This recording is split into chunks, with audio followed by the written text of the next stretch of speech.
Dear students, welcome back to Algebra lesson number 1, sets. We have already learned what is a set, how to write a set, the methods of writing a set and the types of sets.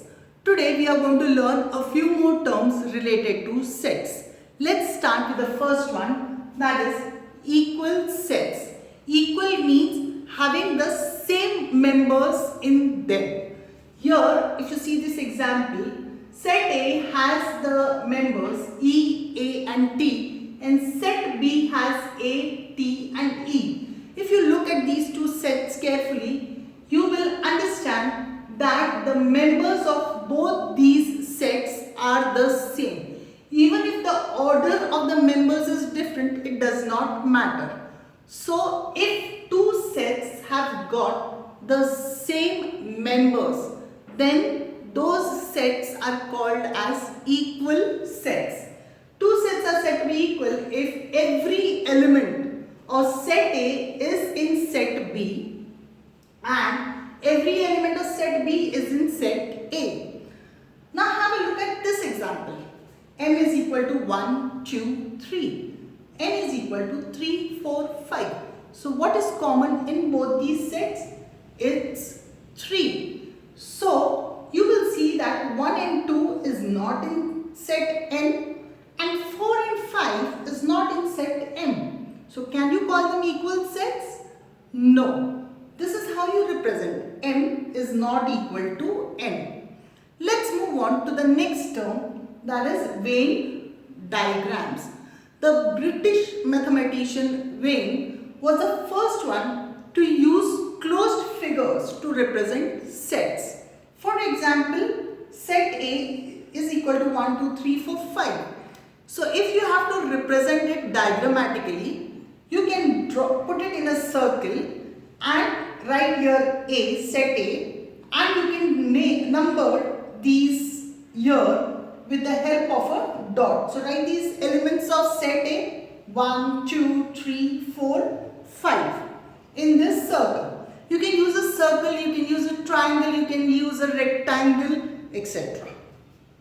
Now let's take one more example, that is B, set B. It is equal to A, E, I, O, U. So here in this triangle, I have shown the elements of set B. A, E, I, O, U.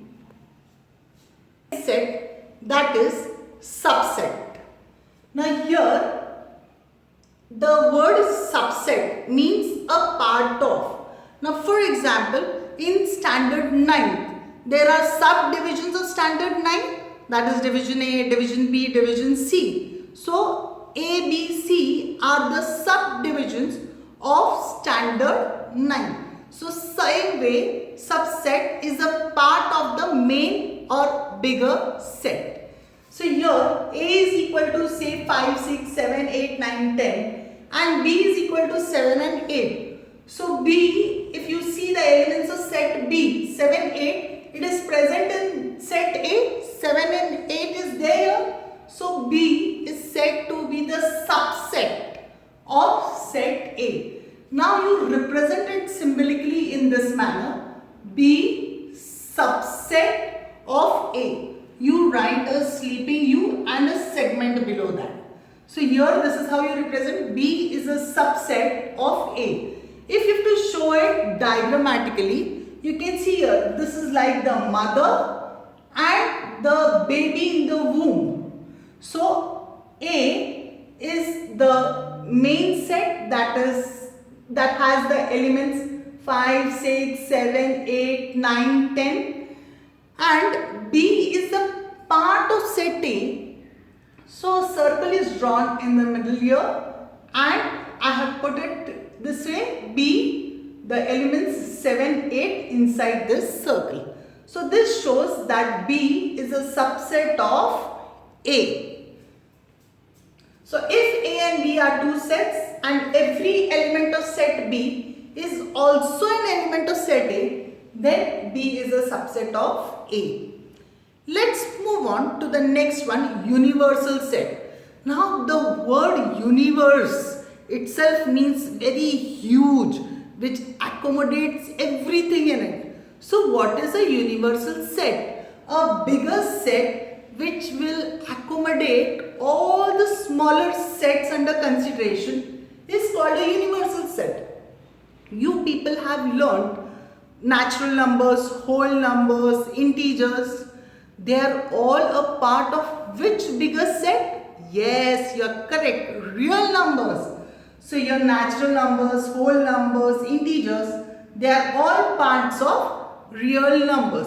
So here R is called as the universal set. Let's proceed to the next concept, that is complement of a set. Now understand this carefully. Let's take an example. U, that is a universal set, is equal to 1, 2, 3, 4, 5, 6, 7, 8. A is equal to 1, 3 and 5.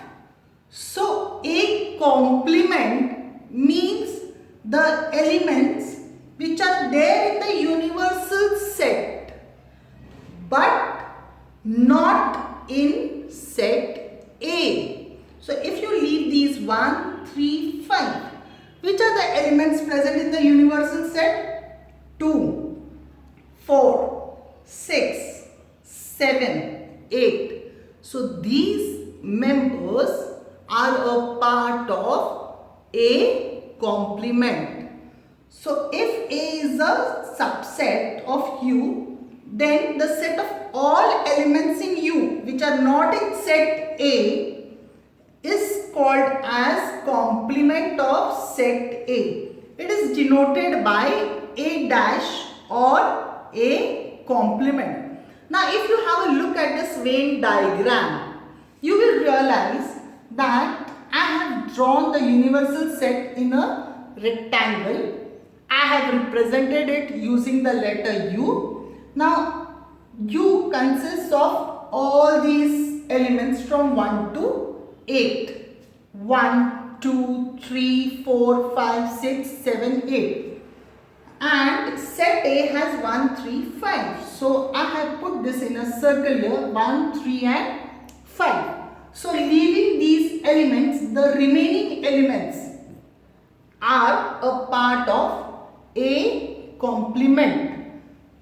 I hope you have understood the complement of a set. Now just keep this in mind. Complement of a complement. That means this is a complement and complement of this is set A. So complement of a complement is the set itself. Just understand this with the help of this example. A complement is 2, 4, 6, 7, 8. And if you want complement of this set, means leaving these elements, the other members which are present in the universal set will be the complement of this set. So here if you leave these elements, the remaining will be 1, 3 and 5. So complement of a complement is 1, 3, 5, which is nothing but set A. So complement of a complement is the set itself. Thank you.